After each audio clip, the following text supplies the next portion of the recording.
नमस्ते दोस्तों, आज हम बात करेंगे राखी बंधन दिन की सत्य घटना पे। राहुल की बहन रीमा की शादी को 6 साल हो चुके थे। शादी के बाद से वो हर राखी, तीज, भैया दूज और कभी कभी यूं ही मायके आ जाया करती थी। माँ को उसका आना हमेशा सुखद लगता था। घर जैसे फिर से सहक उठता। लेकिन अब सब कुछ पहले जैसा नहीं रहा था। राहुल की पत्नी पूजा पिछले कुछ समय से बहन रीमा की इन आवक जावक से परेशान थी। एक दिन जब रीमा बच्चों के साथ आई और अगले दिन चली गई, पूजा ने शाम को राहुल से बात शुरू की कि आपकी बहन जब भी आती है घर अस्त व्यस्त हो जाता है।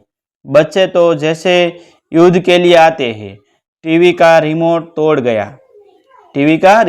गया, पर्दे गंदे कर दिए और खाने का खर्च अलग। राहुल चुप रहा। पूजा की बात जारी रही। और आपकी माँ, वो तो जैसे कोई एनजीओ चला रही हो। कभी साबुन की पेटी, कभी सर्फ का डिब्बा, चावल दाल, सब कुछ छुपा कर पैक कर देती है। आपकी बहन के लिए ये घर है, कोई देरा स्टेयर नहीं है। राहुल का चेहरा सख्त हो गया। अंदर कुछ सुबह लेकिन शब्द नहीं निकले। पूजा का लहजा नकुलीला था। राहुल ने अपनी माँ से बात की। माँ, आप हर बार बहन को इतना सामान क्यों देती हो? हम खुद मुश्किल से घर चला रहे हैं। पूजा को भी ठीक नहीं लगता है ये सब। पूजा को ये ठीक नहीं लगता सब। माँ ने बस इतना कहा, वो तेरी बहन है राहुल, जरूरत में है कुछ नहीं बोलती, लेकिन आंखें सब कह जाती है। बस माँ, हूँ थोड़ा बहुत दे देती हूँ। राहुल ने सिर झुका लिया। वो समझता था कि माँ कुछ जानती है जो वह नहीं जानता। लेकिन बात यही खत्म नहीं हुआ। कुछ दिन बाद रीमा 2 दिन के लिए फिर घर आई। इस बार उसका छोटा बेटा आरव साथ था। आरव ने गलती से टीवी का रिमोट गिरा दिया और वह टूट गया। राहुल को गुस्सा आ गया। माँ, अब बहन को बोलो कि यहाँ सिर्फ भैया दूज पर आया करे। हर बार का नाटक अब बर्दाश्त नहीं होता। रीमा कमरे में ही थी। उसने सब सुन लिया। वो चुप रही, कुछ नहीं बोली। शाम होते होते उसने अपने बेटे का हाथ पकड़ा और कहा, चलो बेटा, मम्मा का मायका अब शायद मम्मा का नहीं रहा। राहुल ने पीछे से कुछ कहना चाहा, लेकिन शब्द गले में अटक गए। अगले दिन माँ ने राहुल के हाथ में एक चिट्ठी दी। रीमा छोड़ गई। राहुल ने चिट्ठी खोली। भैया, मैं समझती हूँ कि हर घर की अपनी सीमाएं होती है।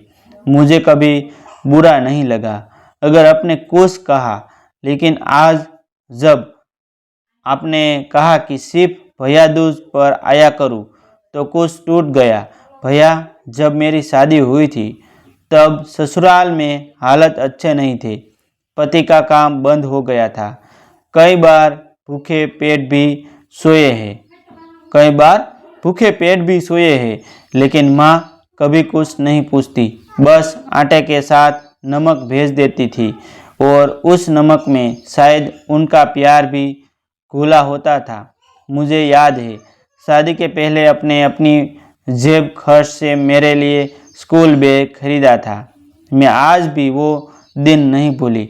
लेकिन आज शायद आपने भूल जाना सुना है।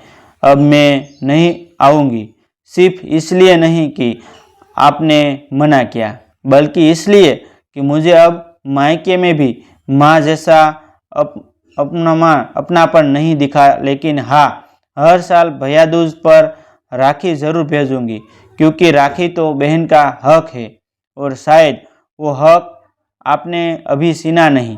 तुम्हारी रीमा। राहुल चुपचाप बैठ गया। आंखें भर आई। राहुल माँ के पास गया। माँ, बहन के हालत इतनी खराब है, आपने कभी बताया क्यों नहीं? माँ बोली, कभी कभी बेटा, कुछ रिश्तों की इज्जत के लिए चुप रहना पड़ता है। तेरे बहन ने कभी नहीं कहा कि वो भूखी है, लेकिन माँ हूँ, मैं माँ हूँ। उसकी आंखें पढ़ लेती हूँ। वो खाती थी, वो आती थी तो यह चैन से 2 दिन रहती थी, लेकिन अब शायद वो भी सीन गया। राहुल ने खुद जाकर रीमा के मोहल्ले में जाकर देखा। उसका छोटा सा किराया का घर, टूटी फर्शियाँ और रसोई में रखा बस एक थैला आटा। पति मजदूरी करता था और दिन में 2 बार काम मिल जाया तो रोटी बनाती थी। उसने दरवाजे पर खड़े होकर कहा, रीमा माफ़ कर दो, मैं बहन का दर्द नहीं समझ पाया। रीमा दरवाजे पर आई। उसकी आंखें सूजी हुई थी। अब कुछ बाकी नहीं भैया, अब हम समझदार हो गए हैं। राहुल ने उसका हाथ पकड़ लिया। चल एक बार फिर घर चल, माँ भी तुमसे नहीं बोल पा रही है और भाभी से मैं खुद बात करूँगा। राहुल ने पूजा से पहली बार बेहद शांत और गंभीर स्वर में बात की। जो बहन अपनी ससुराल में रोज का संघर्ष कर रही है, अगर मायके आकर भी चैन न पाए तो उसका भरोसा किस पर रहेगा। तुम्हें तकलीफ होती है, समझ सकता हूँ, लेकिन क्या इंसानियत और परिवार की मर्यादा इतनी कमज़ोर हो गई है कि 2 साबुन, 1 थैला चावल हमें तोड़ दे। पूजा कुछ न बोल सकी। इस बार रीमा फिर आई। पूजा ने दरवाज़ा खोला और मुस्कुरा कर कहा, आओ दीदी, इस बार चाय में बनाऊंगी और रिमोट आरव को दूंगी। गिरा भी तो कोई बात नहीं, अब अपना ही घर है ने।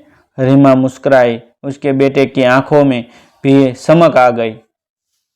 राहुल ने माँ की ओर देखा। माँ की आंखों में आंसू थे, लेकिन खुशी के थे। रिश्ते तोले से नहीं, समझ से चलते हैं। बहन कभी बोझ नहीं होती, वो हिच्चा होती है जो मायके को घर बनाती है। मायका सिर्फ एक जगह नहीं, एक एहसास होता है। अगर बहन वहाँ डरने लगे तो समझ लो दीवारें खड़ी हो गई। जब ये स्टोरी लिखी तो मेरे खुद के रोंगटे खड़े हो गए थे। बहन का वो खत पढ़कर मेरी ऐसी ही और भी कहानियाँ को पढ़ने के लिए और प्रोफाइल को फॉलो करें, चैनल को सब्सक्राइब करें। दोस्तों फिर से कहता हूँ, ऐसी नई नई कहानी सुनने के लिए और देखने के लिए हमारा चैनल आप सब्सक्राइब कर लीजिए। जो आपको जीवन में कुछ नया करने के लिए हमारा चैनल आपको अवश्य प्रेरित करता रहेगा। थैंक यू दोस्तों, मिलते हैं एक नई वीडियो के साथ, एक नई स्टोरी के साथ। तब तक बनी रहिए।